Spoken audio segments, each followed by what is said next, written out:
May nagchat-chat ba sa'yo na di mo maintindihan? Kasi ibang language yung ginagamit nila. Gusto mo bang automatic ma-translate yung message? At automatic din ma-translate yung tinatype mo para sa kanila. Ang nagaganda dito, hindi mo na kailangan pumunta ng Google Chrome para i-translate yung sinasabi nila or chinachat nila. Kung gusto mong malaman, panoorin mo ang video na to. So una, punta tayo ng settings ng ating smartphone. Then dito sa settings, i-type lang natin dito ang keyboard.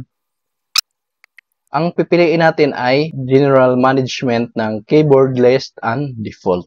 Then, click itong Keyboard List and Default. So, i-on lang natin tong Keyboard Multilingual Typing.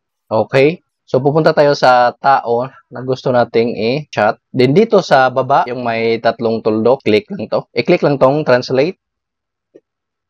So, dito sa kaliwa, kung ano yung language na ginagamit natin. Halimbawa, ginagamit natin ay Tagalog. So, dito naman sa kabila, kung anong language yung ginagamit ng kachat mo. So, halimbawa, English. So, hindi lang English ang pwede lang i-translate. Pwede mo ring palitan. Pili ka lang kung anong language. So, halimbawa, English. I-type mo lang dito ang Tagalog na gusto mong ma-translate. Halimbawa ay saan ka na.